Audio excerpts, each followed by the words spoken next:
I'm Lisa Stone. Thank you for joining us for this edition of Parenting Aces. Welcome back to the Parenting Aces podcast. I am so happy to be back with y'all in a timely manner.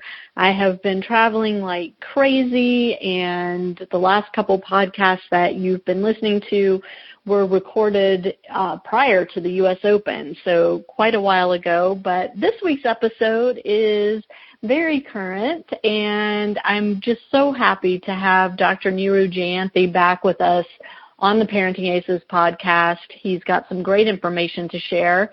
Before I give you background on Dr. J, though, I wanted to remind y'all of a couple things. First of all, college recruiting is underway, and with that comes a lot of questions, a lot of kind of speculation about how the process actually works. And so I hope y'all will go on parentingaces.com and go through our articles on the recruiting process. I've done lots and lots and lots of pieces on this particular part of the tennis journey, and I hope you'll take advantage of that.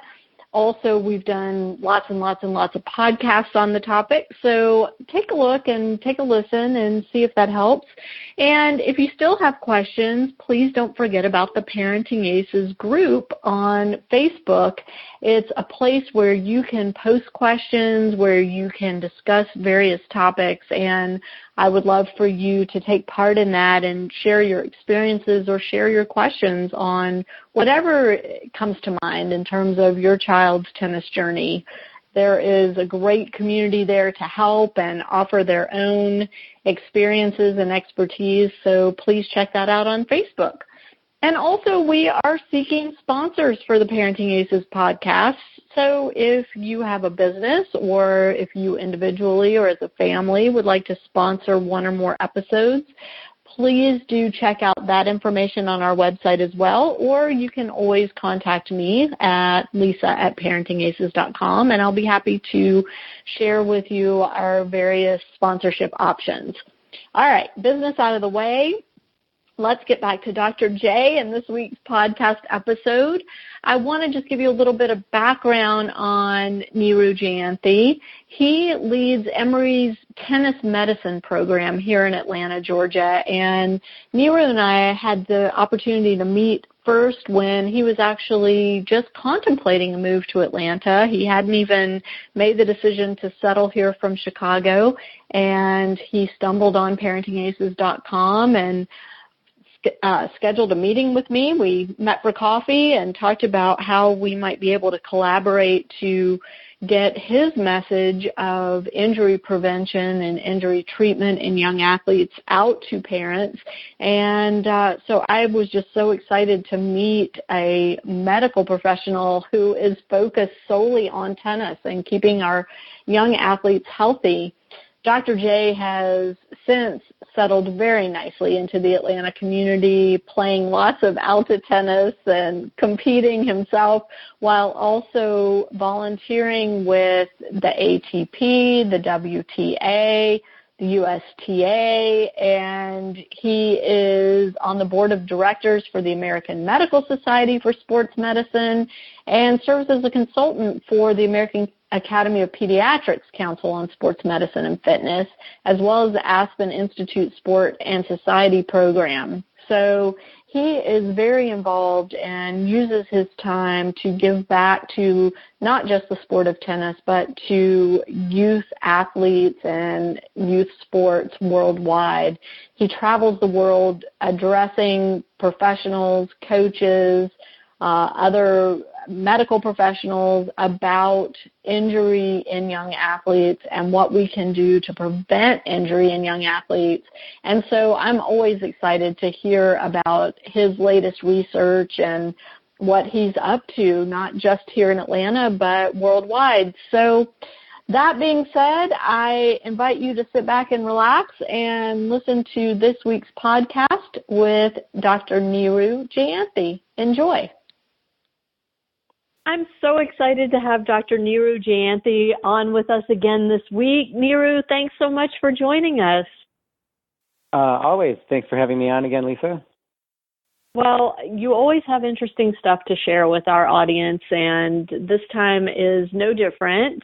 You and I have been emailing back and forth since well before the U.S. Open, and the U.S. Open juniors posed some interesting kind of conundrums for tennis and for healthy athletes in tennis. And one of the juniors is Coco Gauff, who is a 13-year-old who did incredibly well in the U.S. Open Junior Championships, but has also been doing incredibly well on the Pro Tour. And I'd love for you to share with my listeners the WTA rule for teenagers competing at the pro level and the impetus behind that rule, and maybe some of the work that you and STMS are doing to make sure that all of our athletes, including our youngest ones, stay healthy out there. Sure. This is, a really interesting topic that seems to resurface, every few years with players like Coco. So I'll just give a historical perspective. First of all, for me personally, to have full disclosures, I'm a part of the WTA Player Development Medical Advisory Board, or panel, I should say, which is a volunteer organization of specialists around the country who help advise on decisions related to player development, such as this. This is, in short words, called AER, the Age Eligibility Rule. And for those who don't know, about 25 years ago, it was instituted after a very, very rigorous set of, interviews through many, many players, past players, organizations, medical organizations, but also player development panels, and it was unanimous that something had to be done from some of the issues that came up with very young teenage players having negative effects of early transitions in order to try to turn professional. And this was a unanimous decision to do that about 25 years ago. And it's all still in the context. What are the goals? The goals are to have not a short-term, but a long-term, healthy professional career. So everyone's goal is still the same. I think, for Coco, whoever it is that wants to, get on the tour, they don't want to get on the tour and be off the tour in 2 years. They want to be on the tour and be there when they're 30 or, hopefully even a little bit older, like we're seeing today. And so when this was put together, the original age eligibility rule was put in place, and the first portions of it were the phased-in approach with tournaments. And so starting at 14, there would be a certain number of tournaments, a smaller number, and that would increase at 15, 16, and 17. And finally, you can transition in fully into the tour. But this was supplemented by a lot of very well thought out player development programs for the players, particularly the younger players. And over the years, there have been many that have been added, and compared to every professional sport out there, because every professional sport has some sort of age eligibility criteria, with getting drafted in the NFL to basketball and NBA, and so it's not unique to just tennis. First of all, that there's some sort of age eligibility criteria. In fact, having 14-year-olds play professionally is pretty, forgiving, because there's 19 years old for the NBA and so on and so forth. But no one, and I love to brag about what the women have, and obviously there's men involved too, but the WTA has done as far as evaluating the success of it. So at 10 years out after putting this rule in place, the premature retirements, which is basically quitting and leaving the sport before, I think it was 22 was the age where we felt it was a premature retirement. And that dropped by a significant amount, basically from 7% to a negligible 1%. And the tour length of each, the tour of the mean of the professional players was extended by a couple of years. And so in all of the goals and landmarks of it, they were achieved. And so now we're in the 20-year review, and I can't share that information now with any specifics because it has to go through WTA legal and everything. But basically, the goals are still the same, to really rigorously evaluate, is this doing what it's supposed to do? And I don't know of any, and I'm pretty involved in a lot of the sports. I don't know of any professional organization who's taken the time to really self-evaluate in a very rigorous and scientific way to see, hey, is this working? And so when you have a player like this that comes out every now and then and feels like it's possible that they could be successful at a young age, you have to put it in a bigger context. And so it's possible that Coco could do well and be successful, but every time you make an exception, then someone else comes forward, and then that line changes again, then we're back where we were 25 years ago. So the rules are in place for a reason, and quite honestly, I think my advice to the panel is that 10 years ago the rules were the data was pretty clear. So right now I have a hard time making any exceptions based on the data that's out there. Well, interestingly, the New York Times did an article about this issue, and that article came out right after the U.S. Open finished, and it focused around Coco and the whole issue of a 13-year-old turning pro and the limitations placed on a 13-year-old out on tour in regard to how many tournaments they can play. And I find it very interesting because we have this discussion quite a bit about, whether a young player should go to college or turn pro, but that discussion usually takes place at the age of 17, not at the age of 13.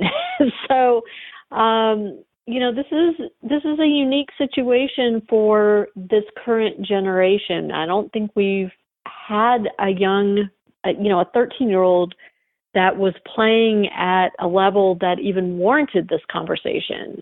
We haven't had that for quite some time. Well, and absolutely, and that goes along with why you have to really, carefully think about who. The rule isn't so that Coco can't participate, at a professional level. The rule is so that it is safe for any player who's a young player to transition through and have a successful long-term career.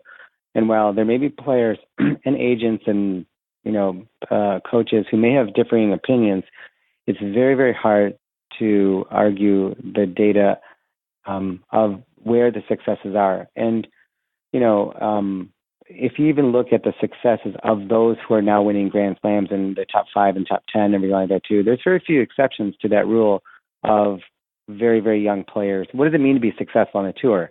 And that's the question you have to ask yourself. Does it mean that you cracked the top 100 and then you were there and then you never did anything more and you left? Or is it, what does it mean to be successful? And everyone has a different definition. And she's already incredibly successful, right? And let's not focus on her alone, but any player. But I think that if you have what we call a phenom, you would hope that they would get in the top 20 and sustain that.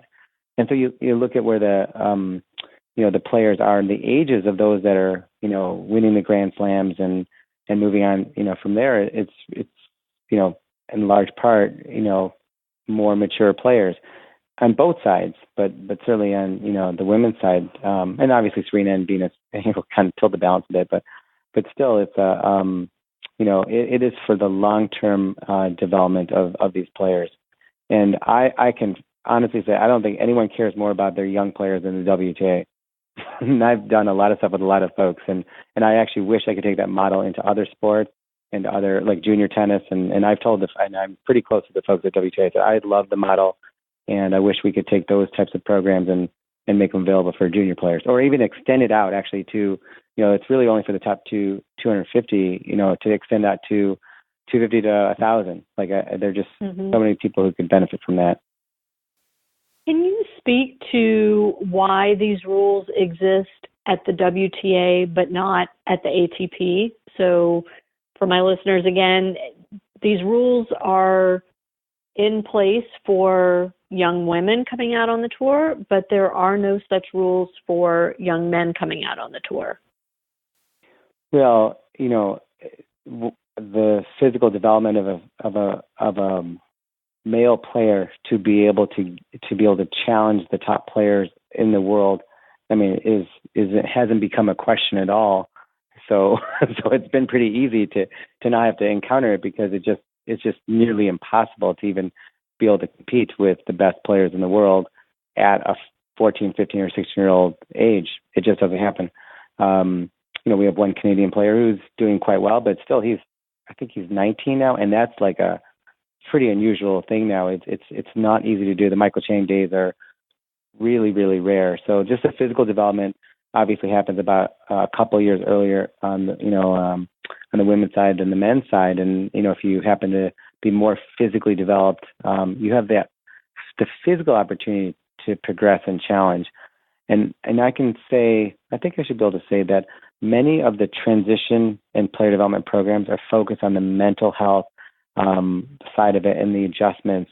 And it's a very, very rigorous and challenging time to take anybody, if it was you or me or anyone, and take them around the world and live in hotels and face the pressure of media. And in every loss, you go all the way to some other country, lose first round, then you're stuck there for a week. You don't know anyone, to not have the support, and it's not an easy process. And so to take a mature 22-year-old, it's hard. An 18-year-old, it's hard.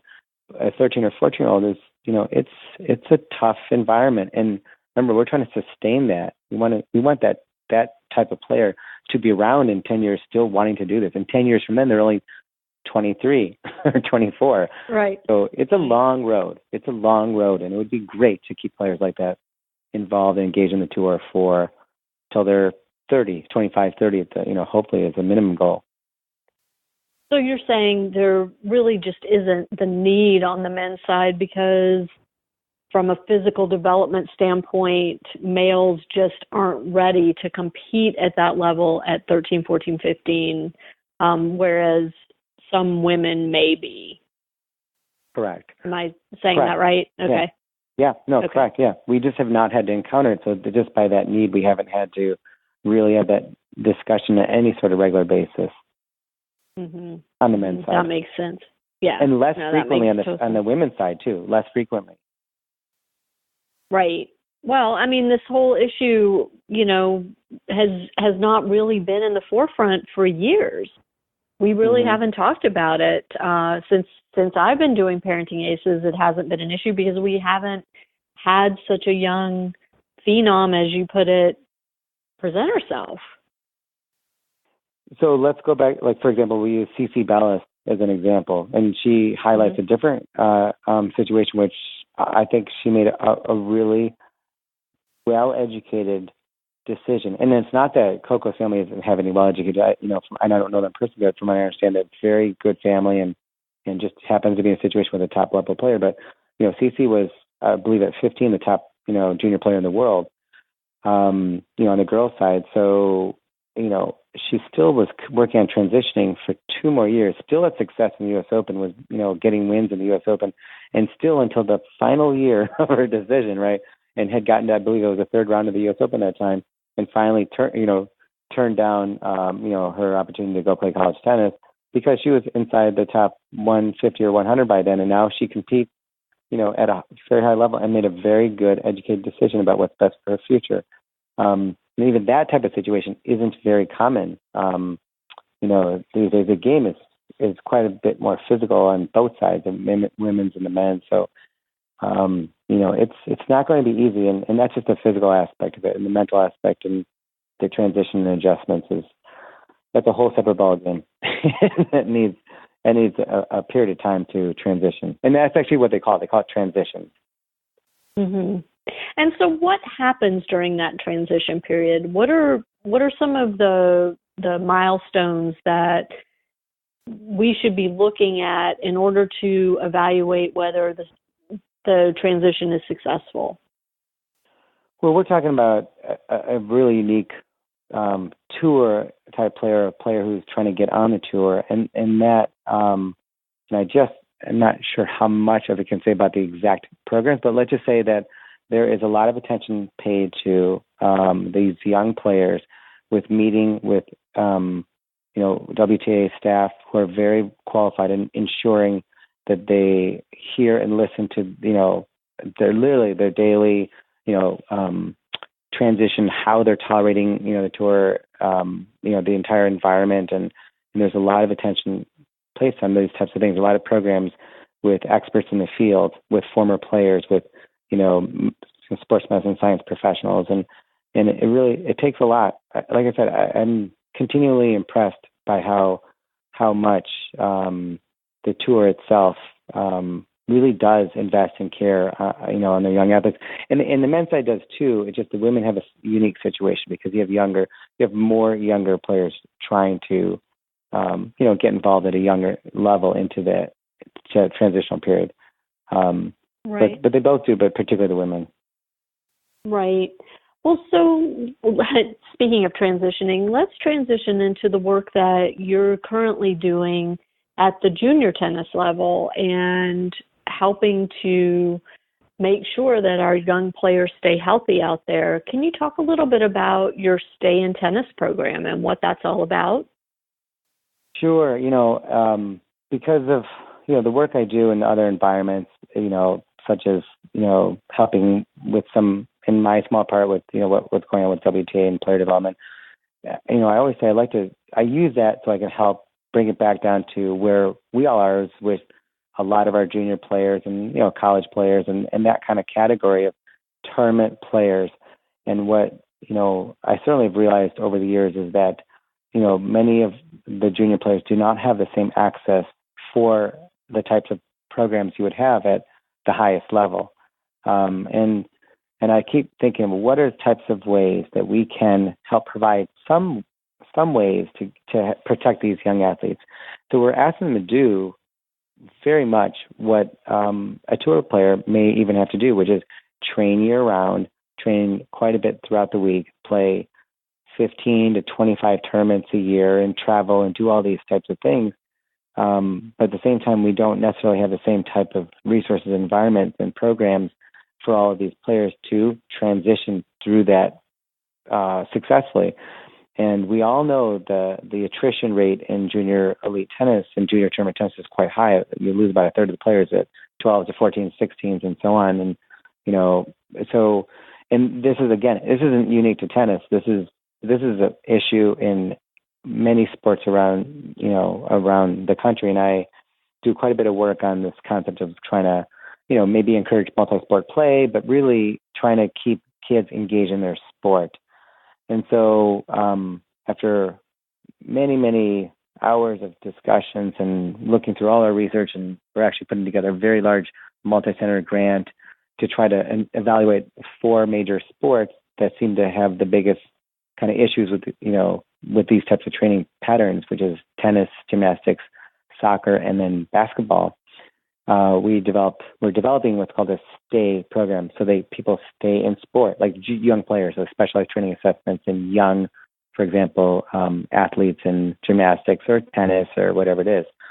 Basically, it's a 3-tiered evaluation. One is, and we're trying to get them before they get hurt, but unfortunately still see a lot of kids who have had a lot of injuries or are currently coming back from an injury. And we do an evaluation where we try to look at their training volume and so on and so forth and see if there are significant kind of deviations from what might be considered safe, that is age appropriate.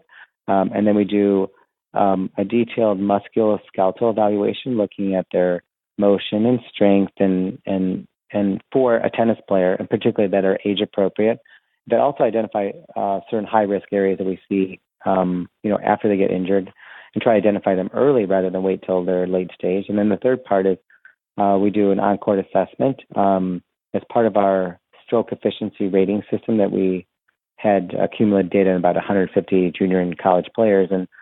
And while there's 102 points, in 34 different areas of the strokes we can evaluate, we really focus to kind of stay in our lane on the injury risk assessment part of it, which is about 15 areas between the serve, forehand, and backhand.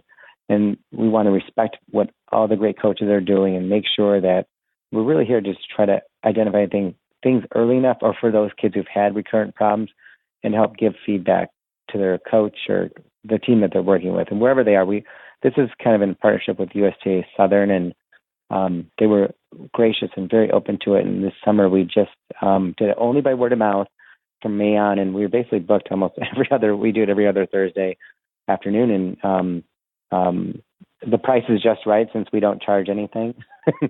we have yeah, I mean, I really look at it and go, wow, I mean, the quality of evaluations, we probably ask people to pay hundreds of dollars or whatever it is, but it's just so, it's not a financial mission-based thing. People want to donate. We're more than happy to help sustain some of our research, but, we have really dedicated people helping. We have Eileen, who is a physical therapist, at Children's Healthcare. I'm at Emory and have a tennis medicine program there. There's Ted Bogarting, who does all the performance training out of Lifetime, which is really more, it's a USTA training center, so geographically that works well. And I have medical students and residents and other folks, tennis medicine interns who have volunteered to really try to help make this thing work. And it's it's an evolving thing. We're really learning. We're getting lots of great feedback from the parents. And I would say, and it takes about an hour to hour and a half for each kid. We've done in entire college teams as well. And I would say that the feedback has been enormously positive because there just isn't anything like this right now. And we also engage everyone in our research because we like to follow it and see how they're doing. So it'll be part of a larger research study as well. And that's what I get out of it is I get the educational part. That's my selfish gain, is that we can take the data and then now maybe present to another section or help another sport or whatever it is. But we're really impressed with the number of things we can identify quickly and give some feedback on. So we're hoping people will, want to consider it. I might give a way to sign up. We have certain dates that you can just sign up for. And we use this program called Calendly. It's all these young interns that they know how to use these fancy, online programs, but it's a really great scheduling program.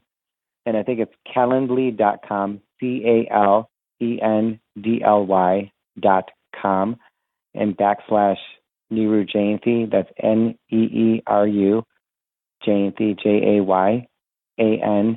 JAYANTHI /tennis-medicine. And I'll forward that to you as well. So if you want to post that, and I'll definitely put it in the I'll put it in the notes for the podcast so my listeners can check that out too. Yeah, and then and it explains kind of how it's done. But I can't say enough. It's been it's tiring. To go, we all have regular jobs, and I see patients all week long. I do my thing, and I race out of there. I certainly have plenty of work I should be doing back at the the medical office at Emory. But I get out there, and for me, it's been nothing but rewarding. I mean, the kids are great, the families are great. We have it doesn't matter what state you're coming from. We have people contact us from out of state, and we just try to make it work because we know that junior tennis is a very large investment of your own financial resources, your own time, your travel, and all these things. And we're just trying to. My wish is that every kid stays in tennis and they battle around the tennis court. It's as simple as that. I just like to know that every kid is staying healthy, they're staying in their programs, and they're able to get out and compete on the court. And it should all happen on the court. It shouldn't happen in the doctor's office. If we can get them before that would be great. So what age are you testing with your state program? Or, you say the youngest players. What does that mean? Well, so actually, when we met with the great folks at USA Southern, who really were, Bill Ozaki, who's big fan of this, Maria Cerconi, also endorsed it, quite a bit. We were hoping to really target the high-level elite players that were older, maybe 14 to 18. But I'll tell you what, we get those. We get all ages. But we got this really good following of, young players, kids playing at, the 10s, but very good players. And they wanted to know, it's this, like you said, it's all about the education component. Not all of them have tennis backgrounds. And so this whole thing is new. They just happen to have this great kid who has great, potential and maybe or maybe not had some sort of injury, but really want to ensure the best chances, moving forward. And, for me, my I think the greatest satisfaction is really just maintaining, relationships and contacts with these families and just watching the kids grow and then, hearing about how they did at a tournament, or sometimes they'll shoot me an email or text and say, hey, things have gone well, and so and so, my son or daughter is still competing, and that's my payment. That's what I say. That's when I know, hey, I'm happy. And I say, if I know a year later they're still competing and healthy and doing everything great, then and I feel like we've done our small part. So yeah, it's actually been younger, but I would recommend it's not for kids who are not playing tournaments. It's just too young to start doing these types of evaluations. But if you're what are you playing tournaments specifically? Oh yeah, sorry. Go ahead. If you're playing tournaments, if you're playing tournaments, if you're entering the tournament pathway, it's for those competitive tournament players. That's the ones that are going to get the benefit from it. And so what I was going to ask you is, what specifically are you looking at and looking for when you do these evaluations? Sure. So I'll give you a couple of examples. So for example, if we do a musculoskeletal evaluation, it's pretty comprehensive as well, and we do what is a combination of kind of what USTA high performance assessments, WTA and ATP assessments are. So we basically bring that down to the junior level. But one thing we added, which is you could do this entire assessment. We want to see if, like, for example, I had a 12-year-old, I look at them and we check their back extension, for example. Well, low back stress injuries and stress fractures are unfortunately too common and keep kids out for 3 to 5 months in junior tennis players. And so we check to make sure they have normal back extension. And when they start having achy symptoms, if we can say, hey, look, we noticed something now, we can help guide them in some way. And if, that often kind of goes hand in hand with their on-court assessment. So if then, I might do an on-court assessment and then look at the video analysis and say, hey, look, you're actually getting about 30 degrees of extension or arching back on your serve. And I noticed earlier you had some pain with back extension during your musculoskeletal assessment. Then we have an opportunity to try to intervene and say, look, and then also we notice, hey, look, you play about, 20 tournaments a year, or you're playing 16 hours a week and you're only 12 years old and you have back symptoms. Let's see if we can intervene and try to change a few things and give that feedback so we don't progress on to a back stress fracture, which, we have many of those for musculoskeletal evaluation. We have 15 areas we look at, on the stroke. So, it's quite a bit, actually, to be honest. Like, even the one time may not necessarily be enough, and especially if you're coming off an injury, and it takes a good hour and a half to really do a good evaluation of a junior player, even for one specific body part. But we, in an uninjured player, we can get through the whole thing in about an hour and a half with feedback. And hopefully, we feel like some of those things can change and prevent some of those types of injuries. So, for example, when you find this young player with the pain on back extension, and then they've got, a large extension on their service motion, do you then meet with the coach, or do you make recommendations to the coach or the player to say, hey, let's look at some ways we can alter this kid's service motion, or maybe some extra off-court activities they should participate in, whether it's, some yoga to help really, give them better body awareness and flexibility and stability, or whether it's post-training work, recovery work. I mean, I think my audience would be really interested in hearing kind of the details of how this information can be assimilated to keep their kids healthy. Absolutely. So, and every one of them, it's an individual thing. It's all based on individual risk. So let's take that 12-year-old we just described as a year-round athlete, which is a pretty common thing, plays lots of tournaments and trains quite a bit, and has some back pain with extension, and has quite a bit of back extension on their serve, and maybe a couple other areas on their strokes. So we would consider that kid a high-risk kid. Now, if it's minor symptoms with pain when they extend and they're able to serve and do everything, we might counsel them. And if a coach is available, or we give them what's called feedback forms, and we just give them a sheet on their musculoskeletal assessment if they're working with anyone from the rehab or strength and conditioning side, and also another one for coaching, and offer that advice. And we invite any coach to come there too. Some of our better players, have a coach that may come by as well too. So we look at these things together, then it's immediate. And, we're more than happy to, in fact, we love it when the coach is there to exchange that type of information. And so let's say we have that 12-year-old. Well, let's say they have milder symptoms, and we go, well, we don't think it's a stress fracture now, but we want you to pay attention to it. And it really teach the kid, because the kid has to report the symptoms. No one, a coach or parent, can know anything until the kid actually says, yeah, actually it hurts when I hit my serve, or I can't do something. So we encourage them to kind of check themselves first of all and make sure that they report their symptoms. Second of all, if it's a back issue like that and they have significant symptoms, it could just be off, and we probably would require a medical evaluation. We should exclude a stress fracture if it's more significant, like they can't extend much at all and they have quite a bit of pain. If they have minor symptoms, then we may offer just stroke changes. We may offer some neutral spine strengthening, which is to avoid extension. So a lot of times we might say, oh, you have to improve your flexibility. But in young kids, it's quite the opposite. Actually, they're quite flexible. The issue is actually too much movement. And so we try to stabilize and try to work on some core stability strengthening that's pain-free. And if they can stay and hover below that threshold where they would develop a back stress injury, then we're in good shape. So if they have they're like able to get through training and they're able to extend and be pain-free, then we're in good shape. However, if we caution them for these high-risk areas, to say, look, if you're about to start a practice or go into a tournament and you can't arch your back going into it, the likelihood that you will do well is not good. And if you continue on, that's a kid who's more likely, about a 40-50% chance of getting a back stress injury or stress fracture.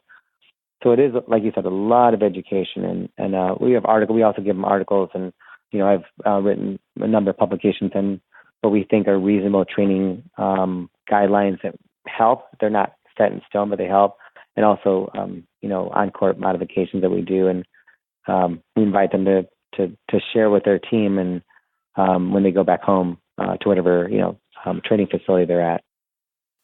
Mm-hmm. And so, when you say to a kid, if you go into this tournament and you can't do A, B, or C without feeling pain, the likelihood is you're not going to have a great tournament. Of course, you're not going to say to them, don't play the tournament, but the hope would be that they along with their coach and parent would say, let's not take the risk here. Let's pull out of this tournament, get you better, and then move forward from there.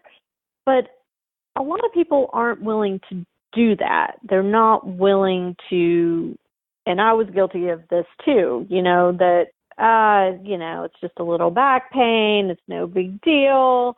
And they go ahead and play the tournament. And of course they're playing, 6 to 8 matches over 3 to 4 days and exacerbating the issue. And then it becomes, the snowball grows. And so one of the things that you and I have discussed a lot is really helping people understand that if you take a little break, that it's not the end of the world, that your child's development isn't going to backslide, that it's maybe better to take a little break and prevent a bigger injury than be forced to take a bigger break because the injury has gotten out of control. So many good points, Lisa, and so I'll try to take it one by one. The first part is actually a really important one. So is every parent going to listen or consider this advice? And will every coach or parent combination? And the answer is clearly no. And there's a lot of responsible parents and coaches who may, I don't want to say ignore the advice, but say, you know what, we're good. We're going to try to continue our path. And they actually may be successful. I've realized over the last about 20 years of taking care of, junior tennis players is that it's user friendly. It's, what I always say is first you decide who you want to trust in your process, just like you would with your coach. And then you kind of go all in and say, you know what, this sounds like what we want to do. And what we've benefited from the most is actually having what I call like the parent or coach ambassadors. And what they are the people that really are the loyal ones who really believe in this concept. And they're the ones who actually tell the other parents and say, I think you should go and do an assessment. And we've had, a number of those types of parents who've really been, that's why it's all been word of mouth. They're the ones who do our advertising, and they're the ones who say, I think, and I had that in Chicago for a number of junior players, and one of the moms, of a very, very good level. And now she's like playing, Division I tennis on full ride, in a major conference. But we met her when she was 13 years old, and we helped her, 13 or 14, helped her out. She had been off for a long time, and the mom was really sold on this concept of a comprehensive, approach, and including what we do on court and off court and everything. And she basically told every tennis parent at every tournament, whenever they were struggling with the injuries, that you should actually probably get evaluated earlier. And so I think it takes those parent ambassadors and coaching ambassadors to really be the ones to really, you probably have a lot of those listeners on who, because they're interested in learning more, those are the ones that are probably going to be the best advocates of it. And we will never reach not even close to 100% of the parents and the families. And but if whatever percentage we reach, we're happy with. So when the kids come through and the families come through and they're happy, then we feel like we made that difference. So to the first part, it's user friendly, and so we hope through education, through forums like this, we can get some traction, and it's a constant kind. And that's why I've always, when I first moved to Atlanta, I was so appreciative that you had this even concept of trying to educate parents, because it's just so unique that I was like, anytime I could talk, I would love to reach them. And I love to have that's you the hardest on. thing. Yeah. Well, and that's a really important point, because that's who you need to reach. Like me speaking at medical conferences over and over again, I do like 150 of these talks, and it's great, but it doesn't. You need to get to the people it matters to the most, which is really the parents, the coaches, and then of course the players. So then the second part of it is, well, what should an ideal calendar look like for a junior player or elite player? And I can quite clearly tell you, nobody knows that answer. So great. Let's start. That's not what I wanted you to say. Yeah, nobody knows the answer. I can give you, and I have a lot of data. I'll give you what I think is data on it, but there's always going to be some exception. Now, I say this, and I can promise you that 25% of the people or 50% are going to be like, that's hogwash. Like, I have a player who does this and the opposite. But let's start from the top to the bottom. It's a tour level, okay? At the tour level, things have moved in a direction where the year-round concept of tournaments has changed. WTA has a relative off-season of approximately 8 weeks at the end. Now, there's always different, showcases and exhibitions and whatever, but roughly about 8 weeks, which is extended to about 8 weeks. And, the ATP is somewhere closer to 6 weeks, so a few weeks behind. And again, this is generated by players saying, look, we need some period of time.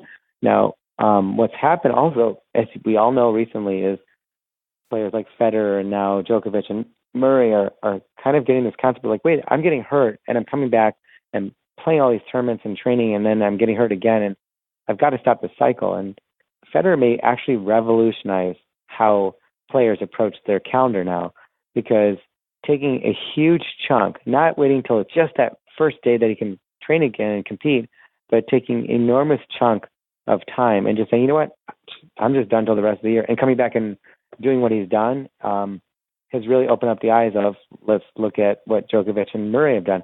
And it's actually trickled down already to me in taking care of lower level professional players and watching how they're kind of reacting to the top players taking big chunks of time. Sloane Stephens coming out with, and she needed to. She had a very high risk injury, coming back after such a long time off and still winning a U.S. Open. So it starts begging the question: is it critical to be competing and training 12 months a year in order to get to that outcome that you want, when now it seems that even at the highest level, it's not necessary?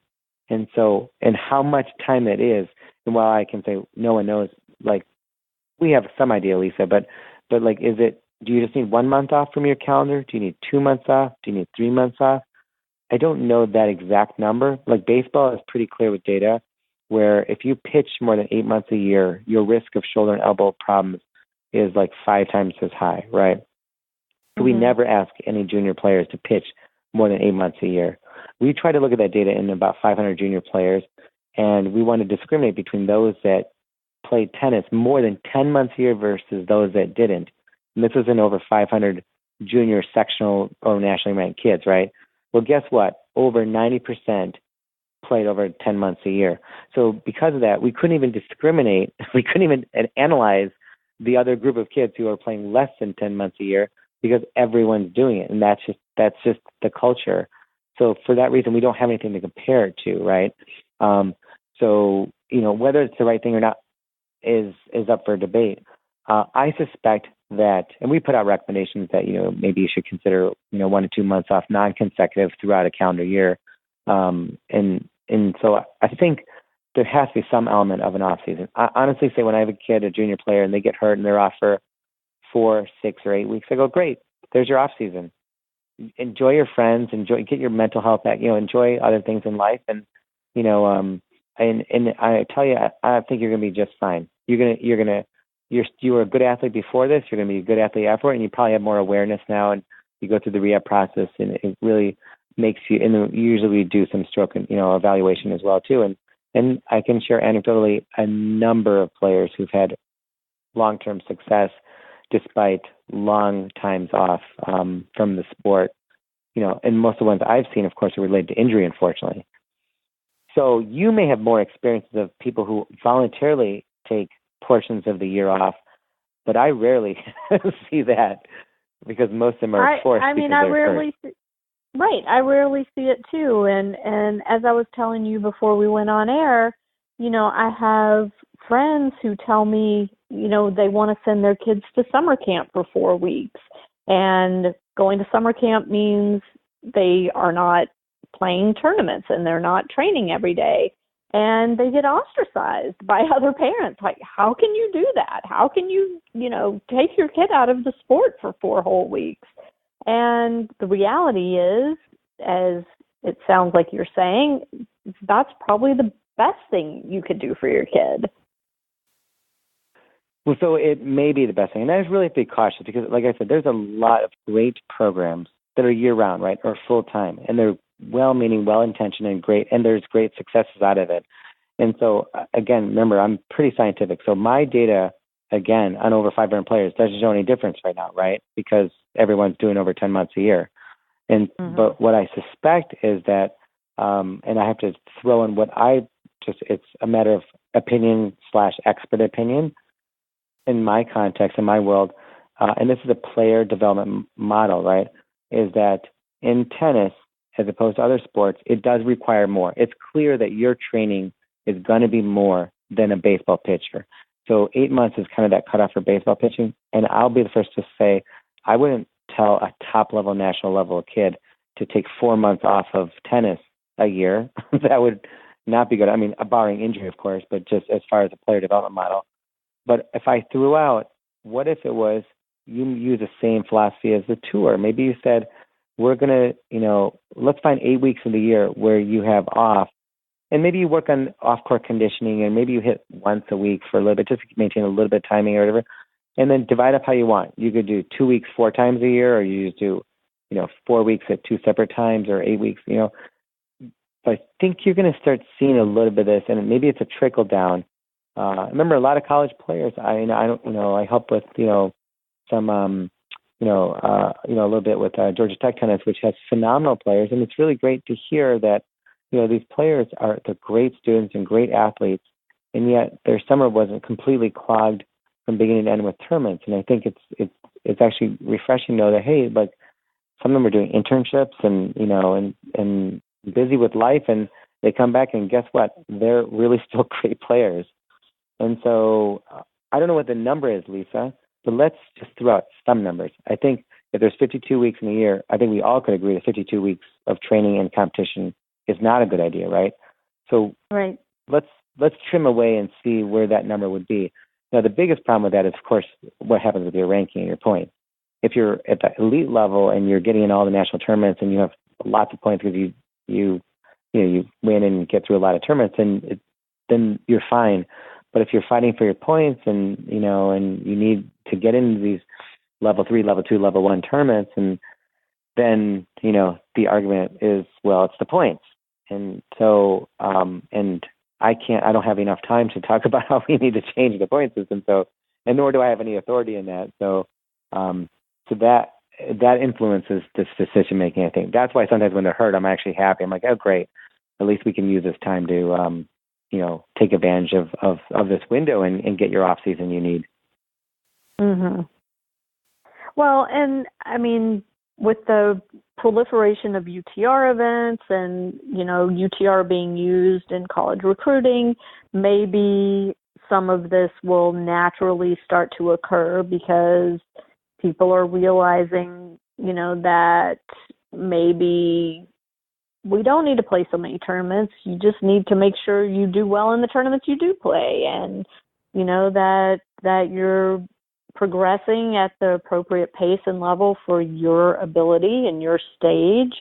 And, maybe I don't foresee the point and ranking system changing anytime soon. I mean, it'd be nice, but I don't think that's going to happen. But what has happened is UTR is gaining a foothold, and people are starting to understand a bit more how to use a rating system as opposed to a ranking system to gauge their progress. And, again, if college tennis is the goal and UTR is a system that the college coaches are relying on for recruiting purposes, then it's a bit easier to justify time away. You just have to be strategic. Right. So I was a Division I college team physician for nearly 14 years. And I can tell you there's nothing worse than getting your freshman recruit to come on board and then they're already worn down, had multiple stress injuries, and they can barely make it through their first 4 weeks of college, practices. So I'm pretty sure most college coaches are pretty happy when once the kid commits to their college, they're like, yes, I am actually going to get my body in shape and be healthy so I can be good for you. Because, I have an investment now in college athletics. And, and like I say, I do work in all sports, and I have, some great athletes in different sports. And I have, one for, I have a different one in softball, for example, and who's very young and has college potential, has had multiple, significant overuse injuries. And my recommendation was, I said, look, you're a sophomore and you already basically could get a college scholarship. Your only job is to stay healthy until college starts. And I don't think your skill is going to decline significantly, by just maintaining it, but not because when you're that good of a softball pitcher, for example, all your travel teams, your high school team, everyone wants to pitch you because it helps them win. I said, at some point you got to be a little selfish. And so that my advice is sometimes you have to be just a little selfish and say, I have a little bit of a longer term goal too, beyond the travel team, beyond my high school season, is to make sure that my elbow and my body is there for me for 4 more years of college.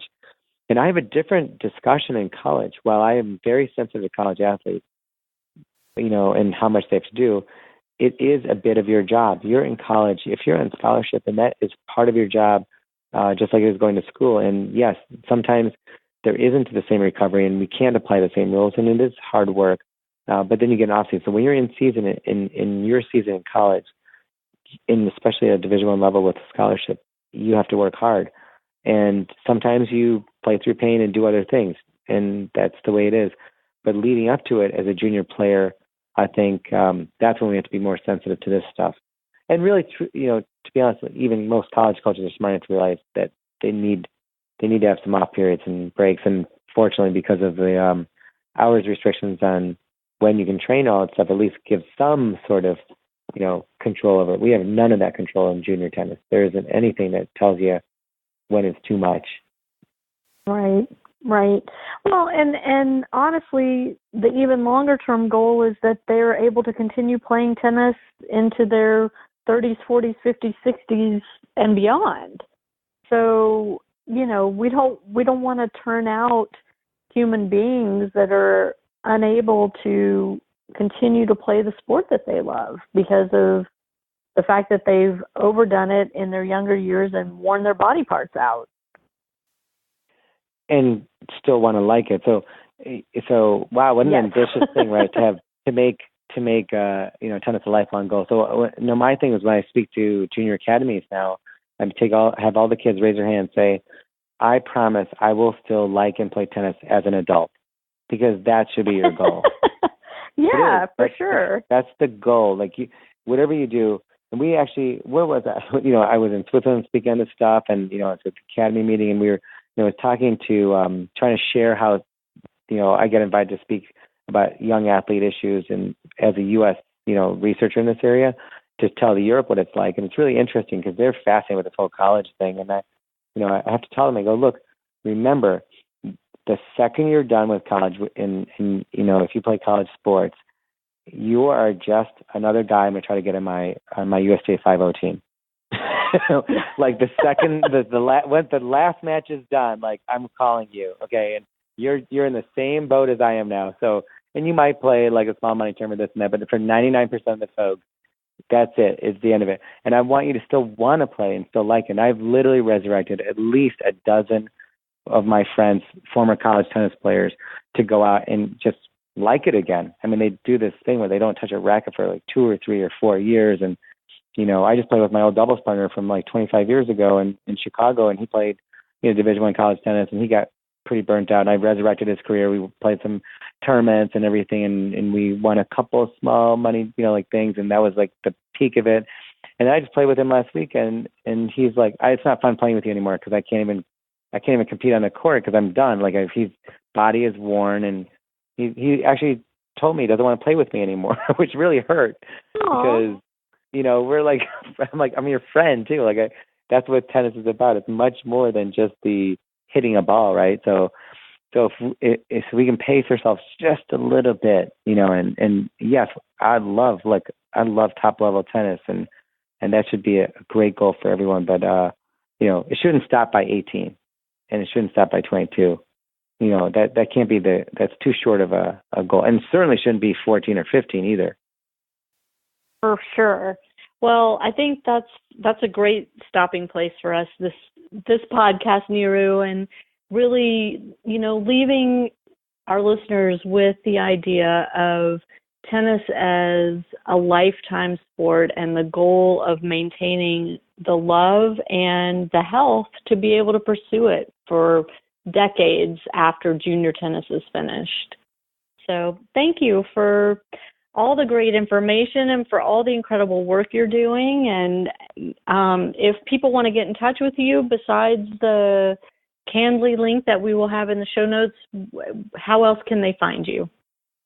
I'll go ahead and, the people who contact me personally, I'll go ahead and give my email, and then, people can just contact me. I'm at, Emory, we have an Emory Tennis Medicine website. You can look up some of the stuff that helps just give an idea of how to take care of your kids. You can just Google that. But my email is Neeru, NEERU Jayanthi, JAYANTHI @emory.edu. If there's any follow-ups and any way we can help your junior players, we're more than happy to do it. If nothing else, I just love being out, meeting more tennis families. It's great to meet so many great families. Well, perfect. Thank you for that, and I'll include your email address in the show notes as well. And I look forward to our next conversation. I'm sure that you're going to have even more fantastic data to share with us in the coming months, and we'll have you back on and keep us updated on what's going on. But in the meantime, thank you for all the great work you're doing out there and for being so willing to give of your time and your expertise, not only to the Parenting Aces audience, but to all of the tennis families out there that are smart enough to take advantage of what you have to offer. Absolutely. Thanks so much, Lisa, and goodbye to everyone, and have a great fall tennis season. Fantastic. And to my listeners, thanks for tuning in, and we'll catch you next time on Parenting Aces. Thanks so much for tuning in to this week's episode of the Parenting Aces podcast. I hope you learned something, and I hope you enjoyed hearing from Dr. J. Please be sure to check out the show notes this week for a link to Dr. J's assessments and how you can sign up for those, and also for his email address in case you have any questions for him. You can also leave a comment on the show notes on our Libsyn page or on our website. So take a peek, and As always, we invite you to share the podcast with your tennis community, whether that's parents, coaches, or other players. And if you have the time and are so inclined, we'd love for you to leave a review for us on iTunes. Thank you again for tuning in, and we'll see you next time on Parenting Aces. I'm Lisa Stone, and you've been listening to the Parenting Aces podcast. For tennis parents, by a tennis parent. If you like what you've heard, please subscribe to us and write a review on iTunes. For more information on navigating the junior and college tennis journey, visit us online at parentingaces.com. As always, a huge thank you to our sponsor, tennisballs.com.